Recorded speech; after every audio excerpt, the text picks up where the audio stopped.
It's clear to me that Battlefront 2 2017 has a few issues. Today I thought we would try something new. I call it fixing Star Wars games. Today we're going to focus on the campaign. Now the campaign gets a lot of flack, and it's rightfully deserved. I do think there are some good elements here though. Granted, the characters were interesting, their philosophies were shown off quite a bit, but they were little more than minor plot points, like Del on Pelio and...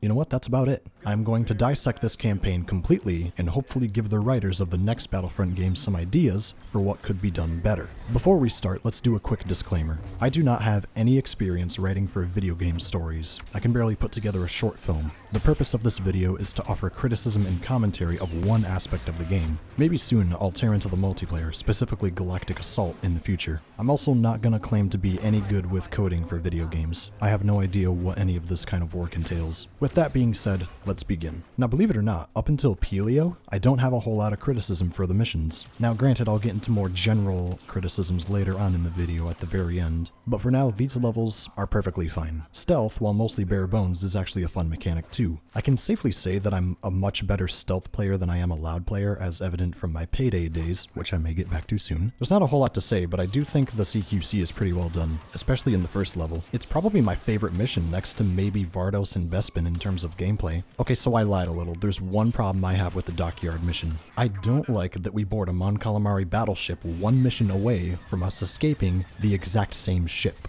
A slight change of location would not hurt the level, especially just keeping it in space or even having a rebel force board the Empire ships. It could have been pretty cool too. They could end up sabotaging one of the ships in the end.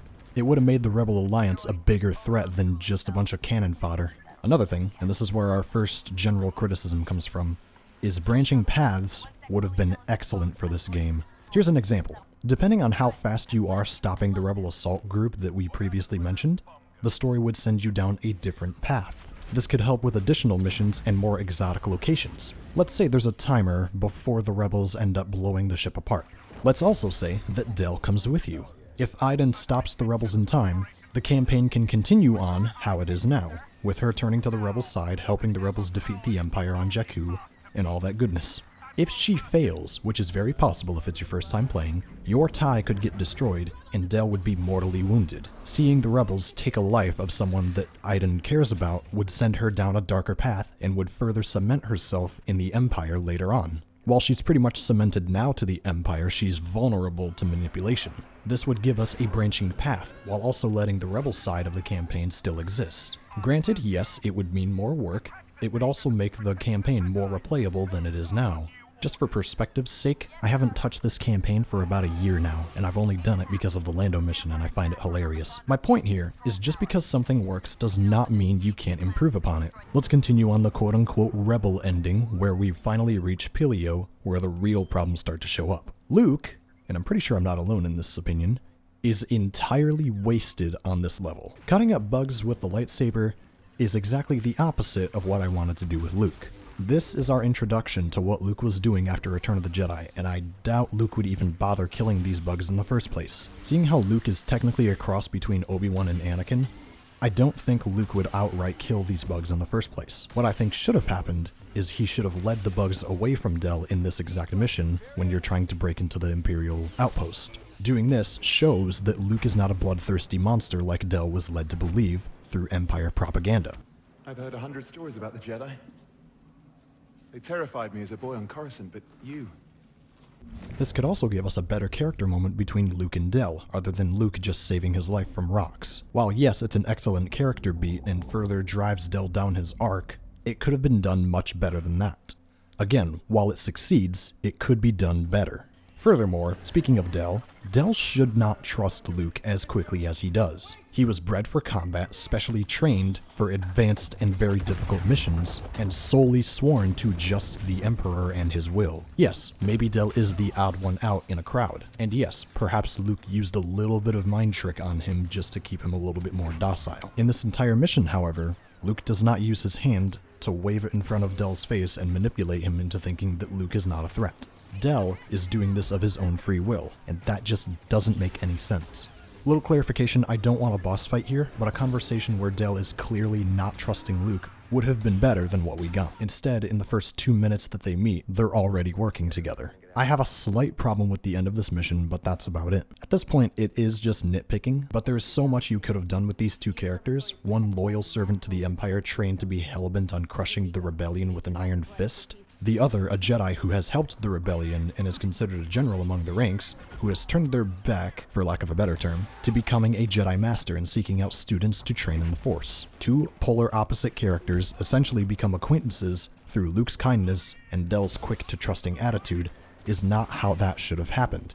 If we just had an extra maybe 7 seconds where Del reaches for his blaster while Luke has his back turned in this cutscene, only to suddenly move his hand away from his blaster, that would show some growth. Moving on, we finally reach Vardos.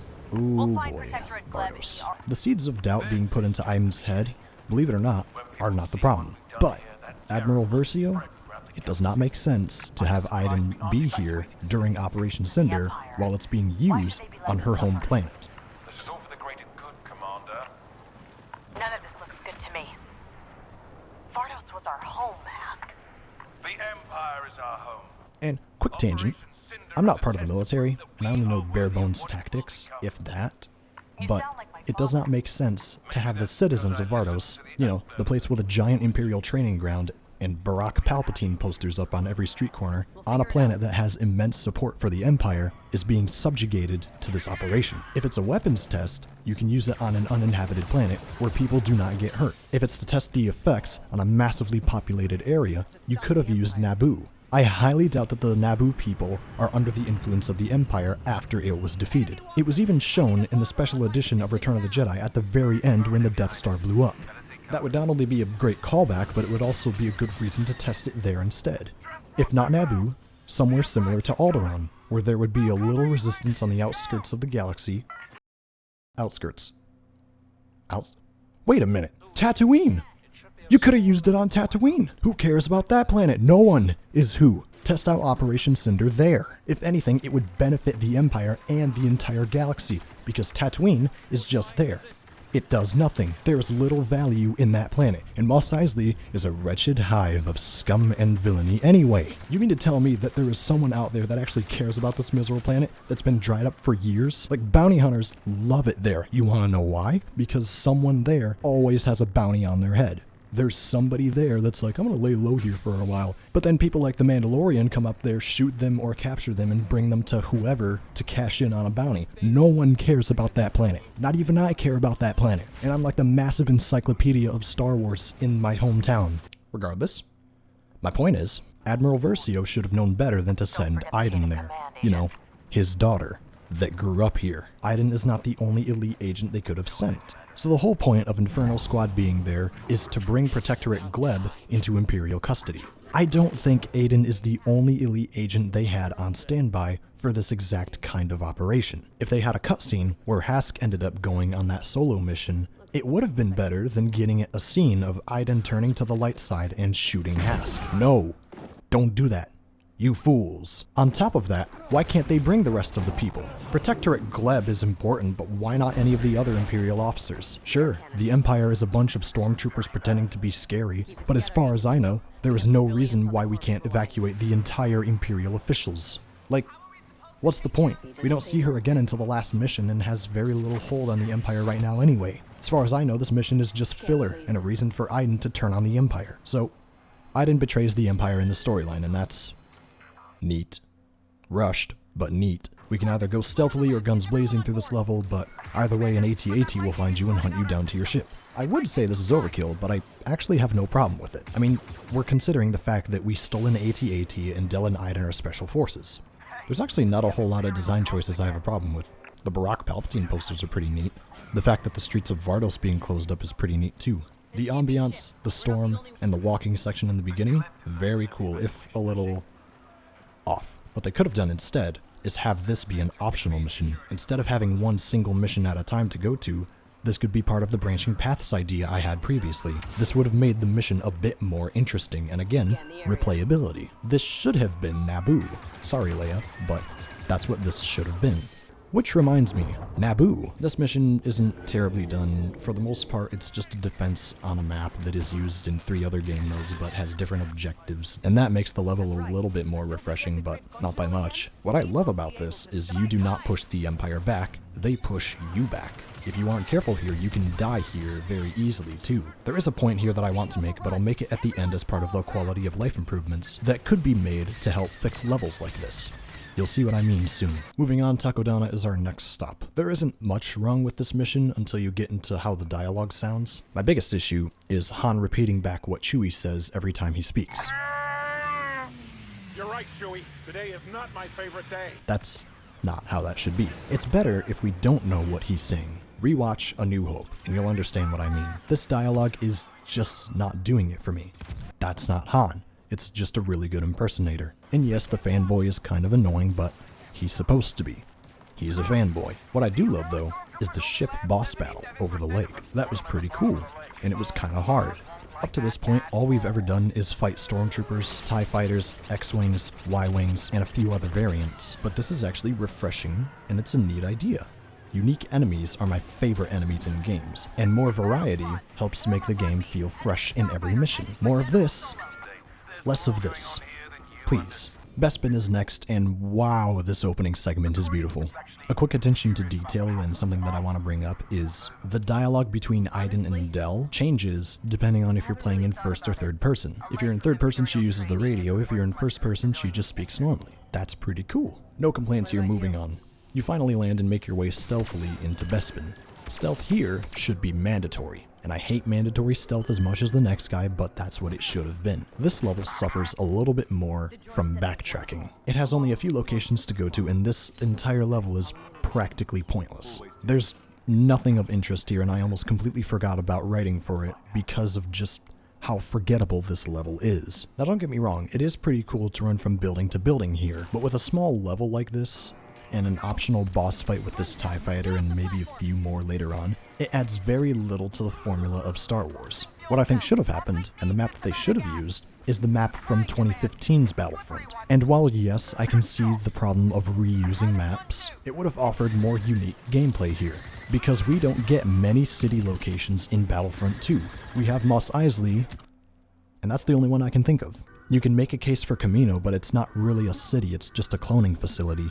Getting a more urban environment would actually benefit this campaign. A nice change of scenery would be much better than just moving from building to building. Walkways, alleyways, a few other ways, even going into certain homes during a chase scene, which I'm bringing up later, would have been better than what we just got. And at the end, the only thing you do is take out a refinery station, which, cool, I guess. Here's how the level could be a little bit more engaging. So about 70% of the mission, you're using an Imperial Stormtrooper uniform that you stole off of someone you shot. Instead, what they could have done is had Iden and Del use their original Infernal Squad uniforms. Let's say that the word has not gotten out yet very far that Del and Iden are not special forces for the Imperials anymore. This would allow for a much more fitting undercover operation. They would go through the level trying not to arouse any suspicion, sneak in, and capture Hask in the end, which ends up in a chase scene through Bespin. That would be a much different kind of level than what we've been getting previously, where you would just kill the guys, move to the next location, kill more guys, maybe do one objective, and that's it. It would add a slightly different layer to the campaign. Say that you do catch up to Hask like you do in Black Ops 2 and Karma. 2 possible endings. Let's say that you do catch up to Hask like you do in Black Ops 2. This could skip the boss fight on Jakku and allow for a faster campaign. Because let's be honest, that entire boss fight was lazy. I'd prefer a more personal engagement between Infernal Squad, fighting through the streets to catch up to Hask, ending with Iden having to choose to either shoot Hask or Del.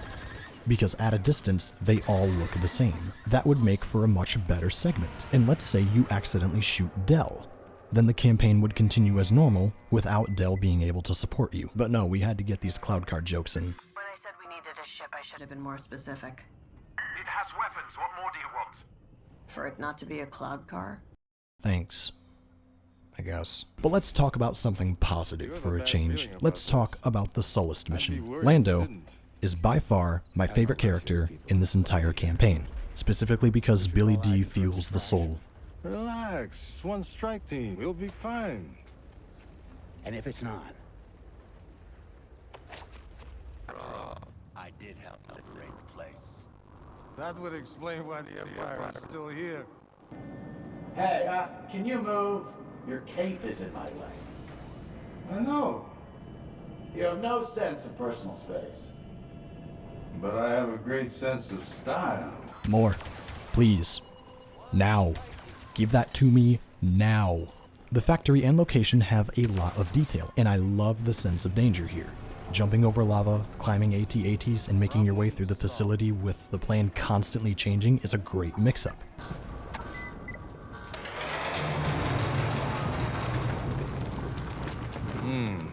That didn't work. Maybe it's this button. I don't have time for this.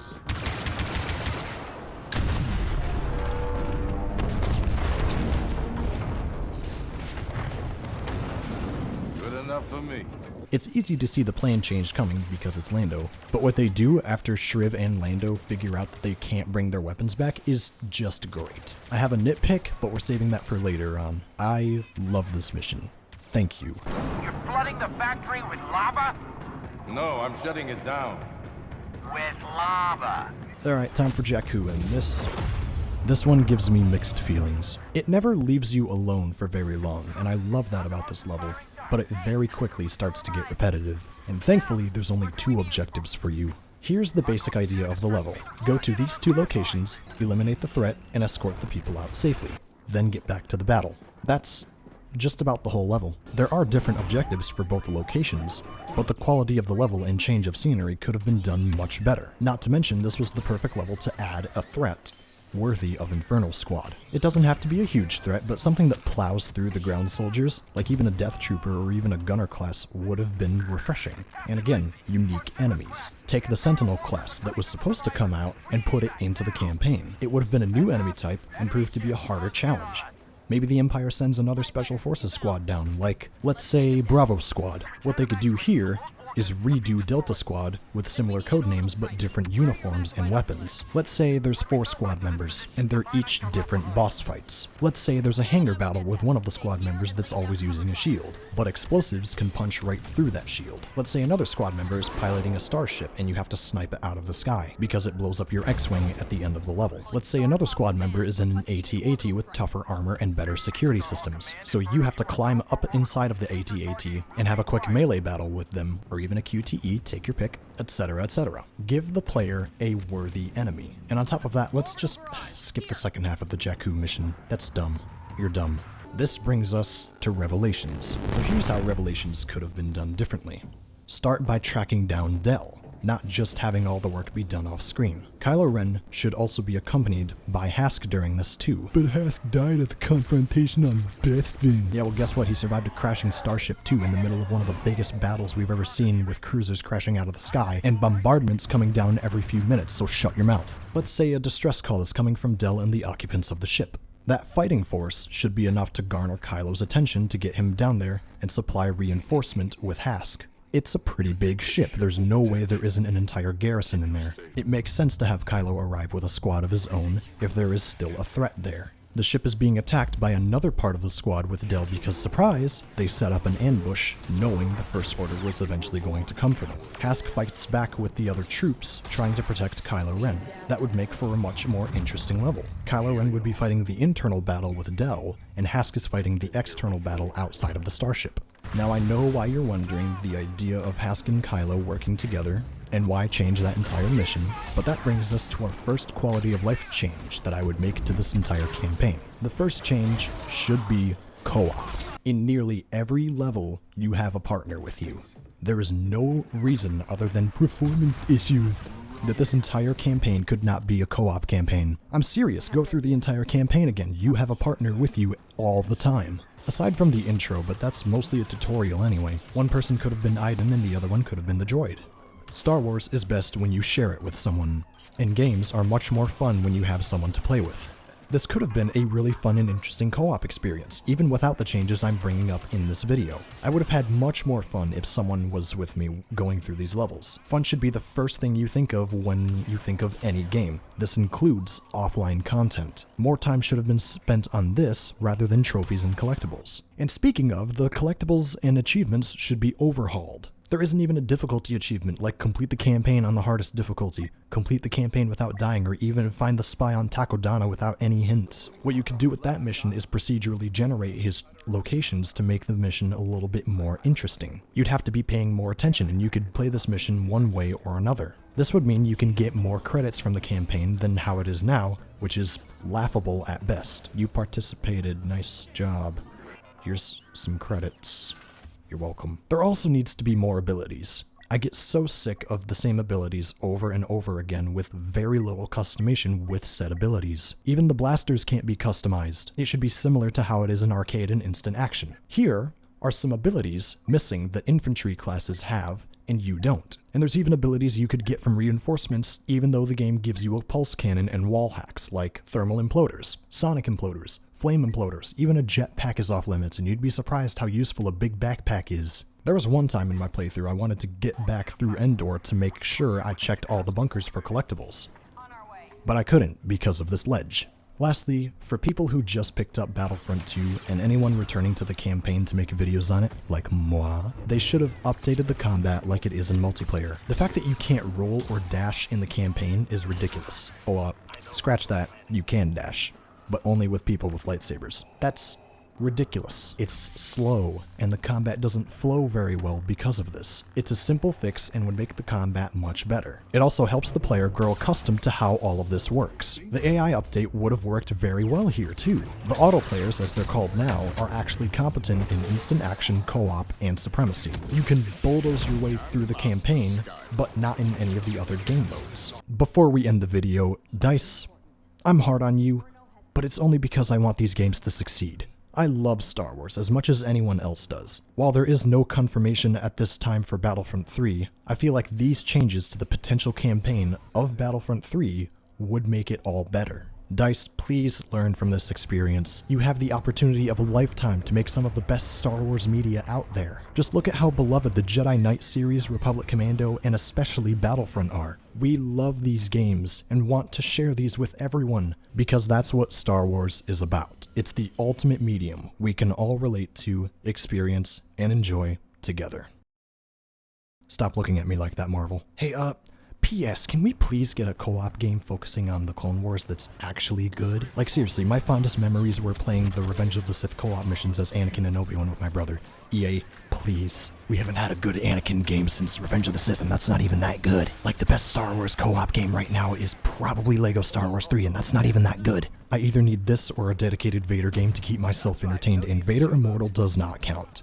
That would literally be printing money, and you're not taking advantage of that. And that's a little scary because you love printing that money. And that completes my list of improvements that would make the campaign better. What did I miss? What features did you want to see in the campaign? Let me know in the comments down below. This is a new kind of video I want to keep making, and it kind of harkens back to my Jedi Academy and Jedi Outcast guides, even though they're not that good. And I really do love making these kinds of videos, even though my Bleeding Sorcery videos are also fun to make.